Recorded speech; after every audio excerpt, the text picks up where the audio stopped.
keenyudha. Waldaa kanarraa dhuftee waaqayyo maalitti si gargaara?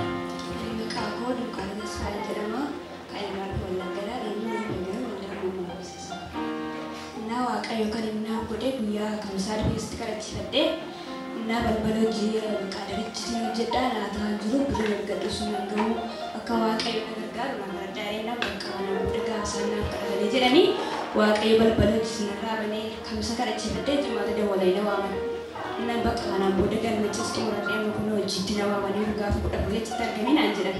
Galateeffadhaa keessatti. Itti dabalaan mayyuu. Ilaa isheen kan dubbataa jirtu dirjiitiin hojjechaa ture innumtiyyuu naaf hin taane kanarraa kan ka'e waan naan taane baay'ee dhiphachaa waanan turee fi guyyaa kamisaa kadhata dhuunfaan dhufe kadhachiifadhee kamsi asii kadhachiifadhee jimaata nama bilbilanii na waamanii amma dhaqee hojii jalmaruu fi foormii hundumaa guuteera hojii mootummaatti galateeffadhaa fi.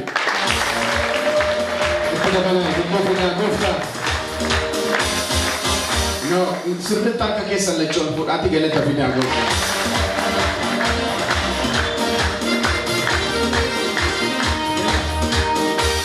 Waa tokko beeka barana waaqayyo bara maaliin hin jedhu? Milkaa'insa. Maal jettan? Bara milkaa'insa. Mee walitti qabaatii bara milkaa'insaa jedhame? Ol fuudhaa waan dubbadha. Namni baay'ee ammas dirjiitii keessaa bahee hojii mootummaa taasise. Ameen jedhi Yesuus siif haa ta'u. Kanaaf waaqayyo nama baay'ee dubbatee inni kaan mana argataa jira konkolaataa hojii wanti kana caalu hin jiru dirjiitii keessaa ba'anii hojii mootummaa galu wanti caalu hin jiru ilillee fidaa gooftaaf.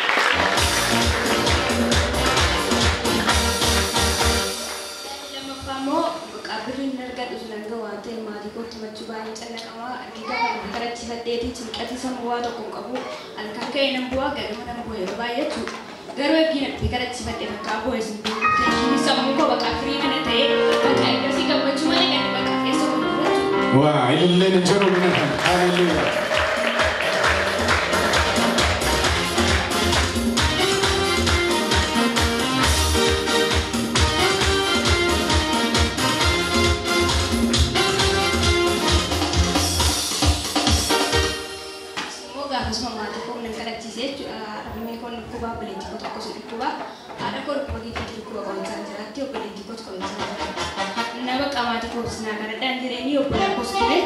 Kanaan booda sammaati koo kadhatanii qorichichi sirra dhaabatee fayyanii nagaa guutuu jira. Maatii keenyaaf eebba guddaa ta'e jechuudha. Obboleessi koollee kan itti dabalamee fi as turee kadhachiise jechuudha. Eebba guddaa maatii keenyaaf ta'e.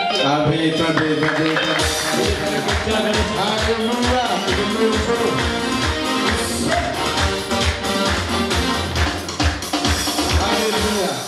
Ilaa dhagaatu haati ishii giffiitii dhukkubsatti baay'ee gaafsarana yaadadhaa. Giffiitii jechuun beektu iddoo qabetti ajjeesan kuffisaa waaqayyo asiisaa wallagga jiru. Iddoo kanatti waaqayyo haati kee fayyadametti dubbate qorichaan jiraachaa turte haati koo edda gaafsana qoricha irraa dhaabbate giffiitiin hin jiru noormaaliidha itti.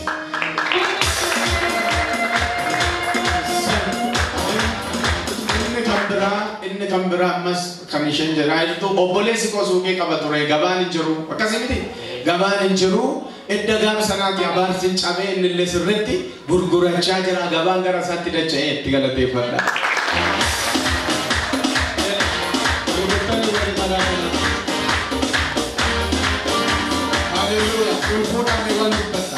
Nama manuuf hawaa dubbata. Waan hojjettanitti kana booda gabaan gara keessanitti adeemu.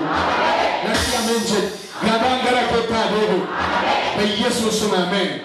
Amma dasi hunduu nagaa ta'e. Hunduu nagaa bakka nagaa guutuu jiraalee bifamne kan lattee jiran.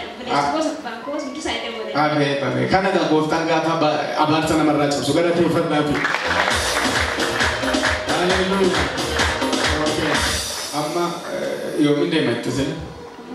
Booda. Atiirra. Eessatti jettee sini?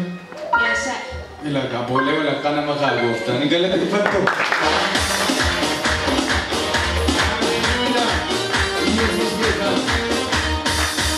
Obboleettiin kanaan duras yaadattoota asitti obboloota lamaan eebbifamanii isheen tokko barattee ta'aa turte mana baankii keessaa kunoo gara otobistara waannaa walgahii biyyaa keessa dhaqee kaayuu baankii hojjetti isheen kunis akkasuma baankii galateeffadhaa.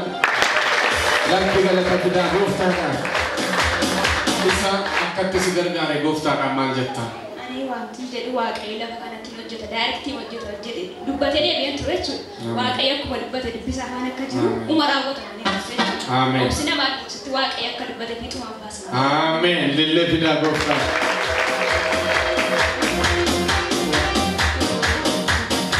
Waaqayyo bara kee jireenya kee eebbisu dhaqi milkaa'ii hin gatiin kan dhaqi. Ela kamsitti dubbatee cimaa